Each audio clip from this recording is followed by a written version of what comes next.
ધોરાજીમાં હિતરક્ષક સમિતિ દ્વારા ચક્કાજામનો કાર્યક્રમ અપાયો હતો, જેમાં ઓવરબ્રિજની કામગીરી ગોકળગાયની ગતિએ ચાલતી હોવાથી લોકોને હાલાકી પડી રહી છે, ત્યારે સ્થાનિકો દ્વારા તેના વિરોધમાં ચક્કાજામ કરાયો હતો।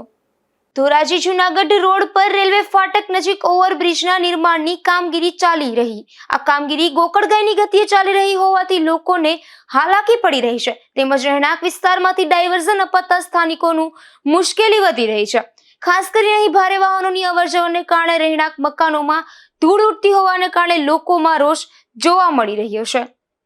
ગૌતમભાઈ વઘાસિયા આજ રોજ ધોરાજી હિત સમિતિ દ્વારા પ્લાસ્ટિક ઇન્ડસ્ટ્રીઝ, ખેડૂતો તથા રહીશો દ્વારા રસ્તા રોકો આંદોલન કરવામાં આવેલું છે। શું તમારી માંગણી છે? શું તમે આજે શું કર્યું છે?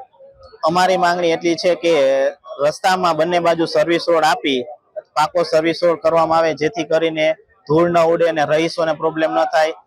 એક બાજુ કેનાલ પર જે ડાયવર્ઝન આપવામાં આવેલું છે ત્યાં અવારનવાર વાહનો છે એ ફસાઈ જાય છે, તેના માટે ત્યાં પાકો ડામર રોડ કરી આપવામાં આવે તથા વૈકલ્પિક ફાટકની વ્યવસ્થા કરી અને યોગ્ય ડાયવર્ઝન આપવામાં આવે। આજે શું કાર્યક્રમ કર્યો? આજે અમે રસ્તા રોકો આંદોલન કરીને તંત્રને જગાડવા માટે અમે પ્રયત્ન કરેલો છે। રાજુભાઈ વઘાસિયા, જે અત્યારે ઓવરબ્રિજનું કામ ચાલુ છે, જે બબે ડાયવર્ઝન આપેલ છે, છતાંય અમારા કેનાલ રોડે હાલે વાહનો। અમે આની પહેલા આવેદન પત્ર આપેલ છે અને પ્લાસ્ટિક એસોસિએશન બધા અમે મળી આ રસ્તા રોકોનું આંદોલન એક અત્યારે કરી। જો તંત્રને ધ્યાનમાં આવતું હોય તો એક સર્વિસ રોડ, સર્વિસ ફાટક અને કેનાલ વાળો રોડ, ડામર રોડ બનાવી આપે। જો આ નહીં કરે તો આનાથી ઉગ્ર આંદોલન થાય। આજે શું કર્યું છે?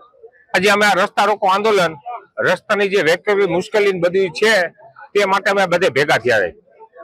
સ્થાનિકો, ખેડૂતો અને પ્લાસ્ટિક રીપ્રોસેસ ઉદ્યોગકારો પણ ચક્કાજામમાં જોડાયા હતા, ત્યારે લોકોએ સૂત્રોચ્ચાર કરી અને વિવિધ પ્રકારના પોસ્ટરો સાથે ચક્કાજામ કર્યો હતો।